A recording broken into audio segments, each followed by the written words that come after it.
what's up, guys? If you're wondering why I sound this way, that's probably because you didn't watch the video I emailed to you guys yesterday. You don't have to go watch that. I'm sick, so yeah. Suffice to say, if this becomes too much of a struggle, I might start whispering, and as asinine as all this is, I do apologize. I kind of figure we can just pretend that we're like spies or something. I don't know, like trying to make it fun for you is what I'm saying. All that aside, I'm going to post 2 videos today. This is the first one. And this one is going to be talking about the annotated bib and a little bit of business. And then the second one will be all about Vonnegut all the time. So to begin with, here we are. We're on our course sim page. Hopefully this is familiar by now. This is week 7. You have our prompt up here. You have our homework right here. I'll talk about that. You have the super sad video I sent you guys yesterday. That's right there. If you want to hear more of me struggling, that would be that video. Anyway, let's go ahead and click on the prompt.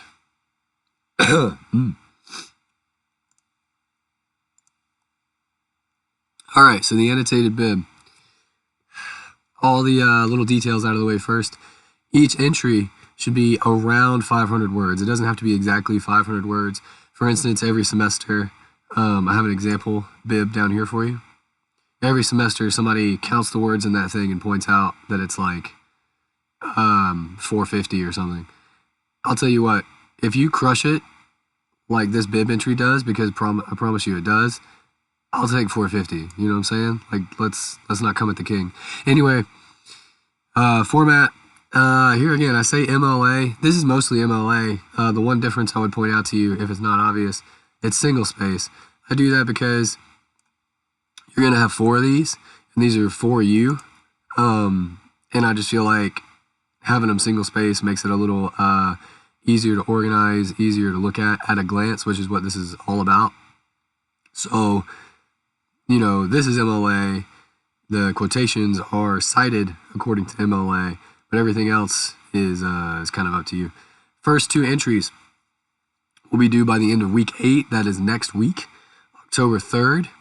And the last 2 entries will do the next week, week 9, October 10th. What the assignment is, I always get a handful of emails every semester, and I'm going to drink occasionally. This is a hot tea you're hearing.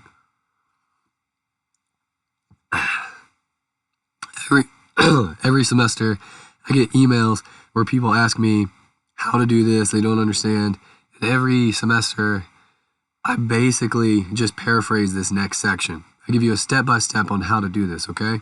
There are 4 steps right here. Just go through them. Just go through each step, and you will accomplish a bib entry, okay? Number 1, provide a complete MLA citation. All right, I'm going to start whispering. God damn it. The MLA citation is this right here. I don't know why the PDF isn't cooperating. All right, this right here. This goes in your works cited page, right?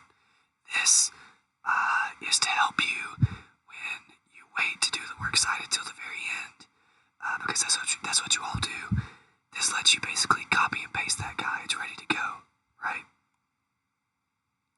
The next section, summarize the information contained in the source. So, I'm going to try talking like a person again. So, for your 4 sources for this paper, like we've mentioned before, you have Vonnegut and Jarvis. We're going to talk about her next week. And then you have 2 articles that you find. And we're going to talk about that here in a minute. So, you summarize.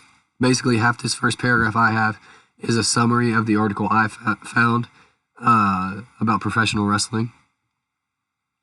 And that's me just talking about specific ideas, but also basically the thesis for that article. And I'm summing up their argument, right? The next step is to assess the usefulness of that source. So with Vonnegut and Jarvis, this will be kind of easy because really you're going to be talking about how you think you're going to apply the arguments, the ideas that you've pulled from those sources to other texts, right? Like how you, oh God, sorry. This is why I canceled class, by the way. So how you think you're going to put those texts into conversation with one another, right? The next step, the final step, choose 2 quotations from each source. Explain why each one would be useful. First of all, cite and integrate these quotations into a sentence. So what does that look like? That looks like this right here, right? I give a little bit of context, the quotation, and then you have the citation right here. This is going to allow me, again, when it comes time to write the paper, to straight up copy and paste if I want. I can lift these directly from my notes, which is what a bib is notes. I can lift that directly and put it into my paper, which is outstanding. And then after that, I have a few sentences about each quotation. This PDF is really pissing me off. But I have a few sentences about each quotation, right? I have a few more about this one up here. Then again, if I wanted to, I could basically copy and paste, and that starts the conversation around the quotation. That really helps me out when it comes to, a couple weeks from now, I'm trying to write the paper. Maybe I don't remember what each article is about, or I don't remember why I pulled a specific quotation, right? This is your past self helping out your future self in each one of these bibs. So that's what these are about. Again, you're going to have one about Vonnegut, one about Jarvis, and then one about each of the 2 sources you find to put in conversation with those. And it's about 500 words each. That's what each entry is going to look like. You have 2 entries due by the end of next week, 2 more entries due by the end of the week after that. After you've accomplished all that, you'll have all the kind of pieces you need to really start building this paper. This will be the portion. This will be the portion of class where I would ask if anyone had questions. So I guess email me if you have those. Okay. On to the next bit.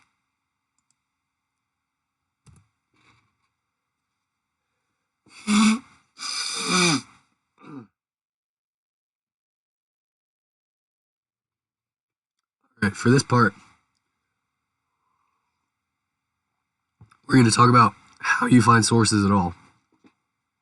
To begin with, go to the school's library. And of course, we can do that virtually. Google it because I'm an old man. All right, here we are. A couple things to know. Number one, if you're off campus,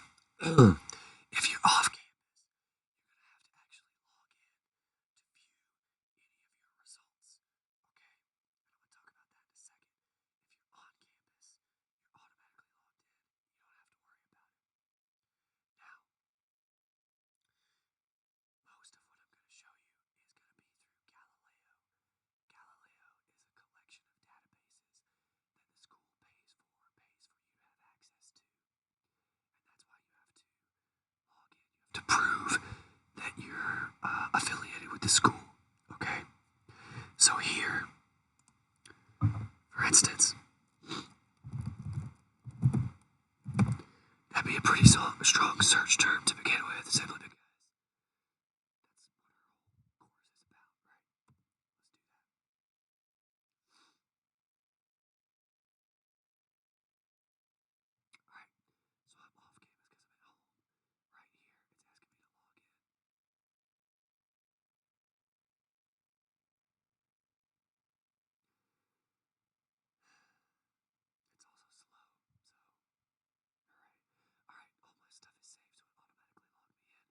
you might have to type things, but I'm assuming you know how to do that. All right. That was me trying to talk. Ooh, that's troubling. All right. So a couple things we got to do before we move on. We're logged in now. We can view any of these sources. We want to click full text. That's going to limit our search to things we actually have access to. Notice how that trimmed about 100,000 sources.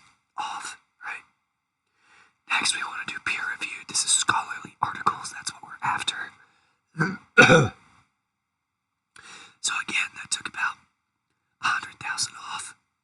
This is all about trimming the material we have to wade through. Okay. Now, of course, 350,000 is still huge. There's no way we're going to be able to look through all of that, right? Well, there's a couple things we can do. The number one thing we have to do at this point is make our search more specific. And you do that through a fancy term called Boolean. Oh, God. Called Boolean operators. Ugh. This is three terms. It's and, or, and not. Okay? So, for instance, masculine. Notice already that Galileo is giving us a whole list of possible search terms we could try, and you could try those if you want. But here again, I want to make it very specific to our class, to our paper, and a really good way to do that is to involve the author, right? So look at that. We went from about 340,000 to 400 papers. Now 400 papers is still a ton, but I think we all agree it's a much smaller stack. You'll also notice the second article in our selection is Christina Jarvis is the article we're using, so that's a pretty good sign. This first article, a lot of you will end up using it because it's the first article. Let's go ahead and open it. So to begin with, it has a really good title. Much like we talked about in Unit 1, go ahead and judge these books by their covers to begin with. It talks about Vonnegut. It talks about masculinity. It seems like it's talking about war in some respect. Those are all good signs, so I click on it. Second thing you can do, scroll down. They will sometimes have an abstract. This one does not, which sucks. But sometimes they'll have an abstract in this information down here. It's like an intro to the intro. You can read that, and that will give you a really good idea of what the paper is about, okay? We don't have that, so we have to go ahead and click on the article.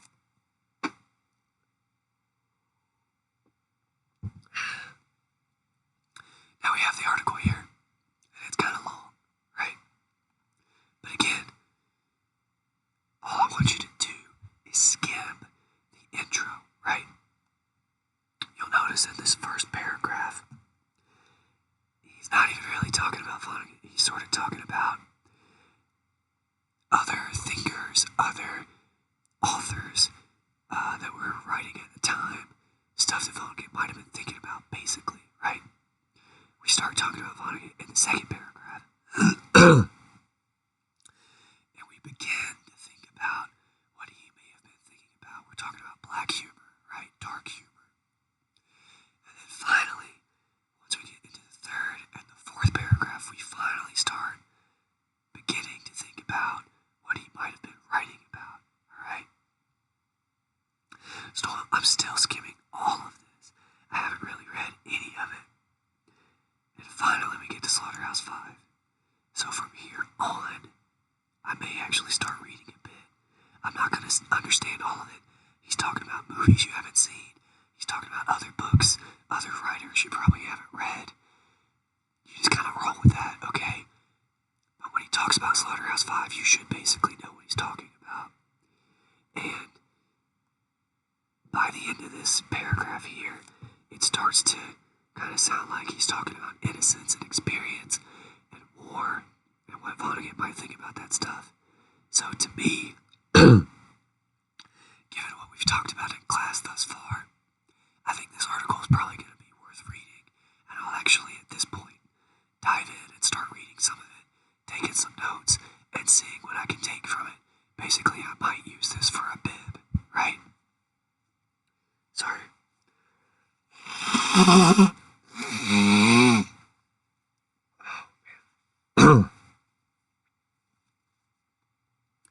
Alright, so we'll keep that one to the side. We might use it. Now again, that's the article we just looked at. This is the article that actually assign you. So you're going to read it at some point, but there's really no point in looking at it right now, okay? What we can then do, we can either keep scrolling, and chances are good that we're going to find some interesting things. So for instance, this is about another book called One Flew Over the Cuckoo's Nest. Really crazy movie, but it was a book first.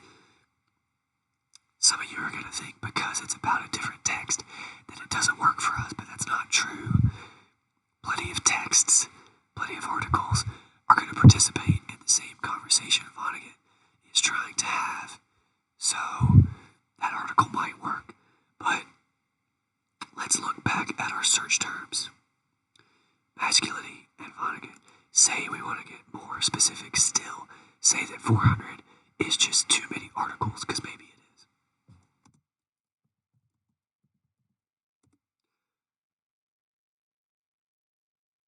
Okay, so that trimmed it again by a little bit. What this is going to do now, what and does,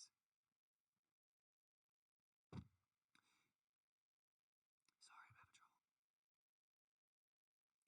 and will only show us articles that talk about masculinity and Vonnegut and war. Okay, that's how that one works. It's probably the most useful for that reason. And again, we have the same two articles. Hang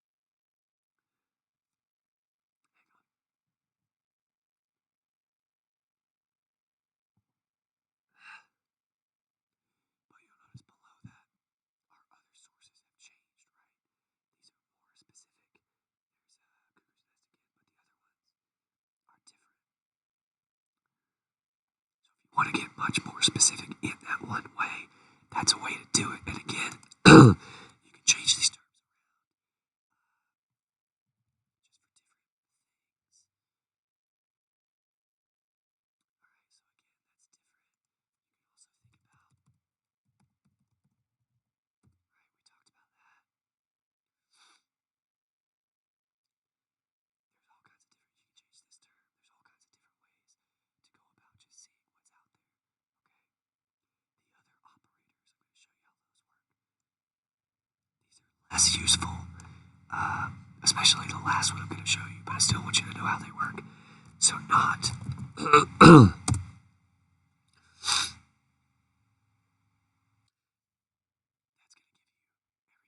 you everything, every article that Galileo can find about masculinity and Vonnegut, but it's not going to talk about free will, at least not explicitly. Okay? So again, that's going to be pretty different. And then the last one, I don't know why this one exists, but I'm going to show it to you.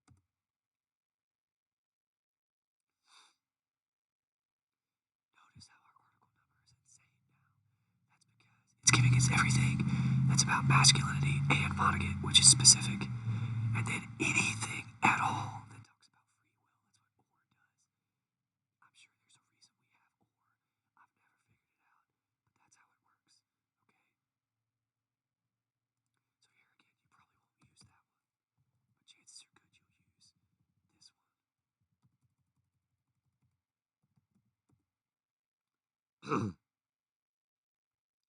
Alright, so check this out.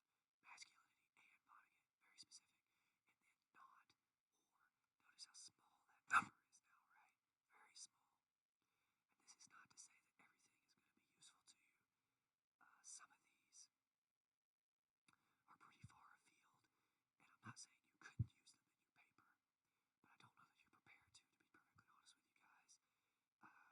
We haven't talked much, for instance, about Latin American literature or transvestism in this class. It's just going to be difficult for you to do. So, sometimes your sources can be too specific, okay? And that just means you have to broaden the search again. You gotta go looking again. But this is how it works. You go through, you try out different terms, you look through the titles for something that sounds like it's a part of the conversation that you're thinking you're trying to have, okay? Then you go in, you look for an abstract. If there isn't one, then you skim through the first couple paragraphs, right? And if that sounds good, then you go through and you start reading,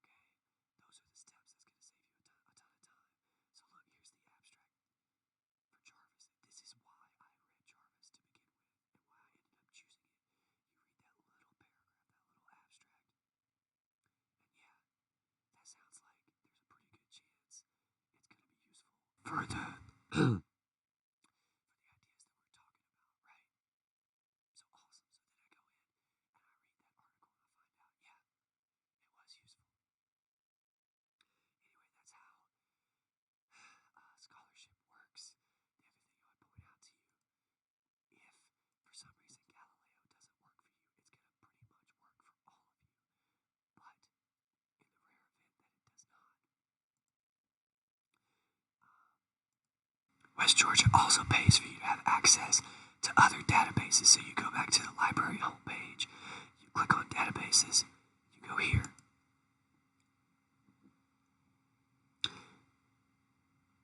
Wait, is this by subject? Oh, we're about to, oh wait, right here. Okay, so you're looking for databases by subject. We're in English. And all of these are probably great, but I don't know about every single one of them, okay?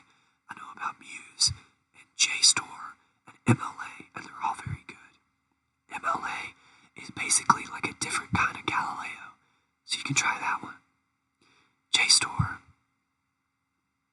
is also like a different kind of Galileo, but this one is for older material, and it's going to give you different results.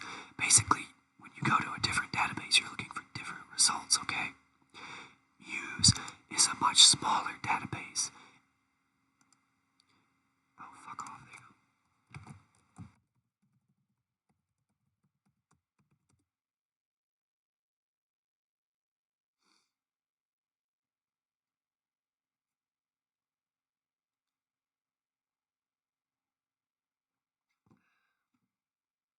It's impressive how slow this is, actually. Jesus Christ.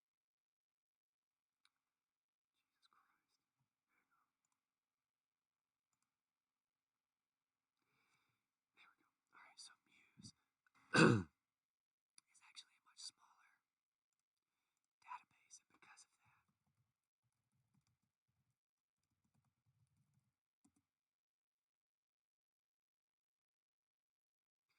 you're normally going to get a smaller set of articles, okay? So we can make it more specific again.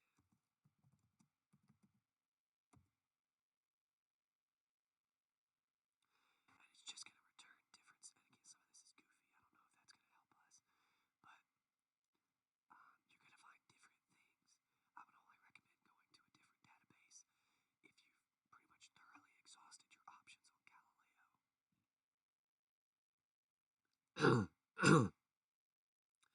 Alright, so I said this would be our bib video and our business video. That's all the bib stuff. In terms of business, let's look at course data real quick. So there's your prompt again. You're gonna use those steps I just gave you to basically perform the kind of scholarship we're after, right? To look up these sources. The only other business I have, number one, the homework for this week, it's right here. It's a discussion board. I like to think the instructions are pretty good, but in case they're not, in the next video, I'm going to start with basically, if I were doing this homework, a selection from the text I might use, okay? We're looking for, as I say, displays of masculinity, places in the book where people are sort of performing for each other, even if it's unconsciously, right? Sort of the way, if you think about, if you think back to Bobby from Fairchild and how he acts, and we talked about how ridiculous that was, and how, at least in some ways, he's probably kind of acting that way, you know what I mean? Because he's so over the top. There's plenty of moments like that in this book, too, that we can think about. Hang on.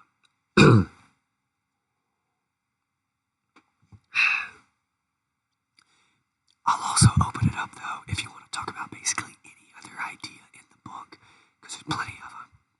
But for this discussion board, I want you to pull a quotation and try to talk about an idea, an argument that you think is present in the work, okay? And then I want you to talk to each other as well. The only other business we have for next week through chapter 9 in Vonnegut, okay? That's through chapter 9. That means you don't stop at the beginning of chapter 9. You read through the end of chapter 9, okay? For Wednesday's class, I want you to finish the book. There's only 10 chapters. And I owe you. Man. And I also want you to read the Jarvis article, okay? And oh God, I'm gonna start whispering. Sorry. And that's in week 8, right? So again, for Monday, read chapters 8 and 9 in Vonnegut. For Wednesday, read to the end of the book and read Jarvis, which is right here. We're gonna talk more about her before next week, so don't worry. I'm gonna have another video I'm gonna upload here in a minute. Well, here in a bit, I'm gonna let my voice recover. Where I'm gonna talk about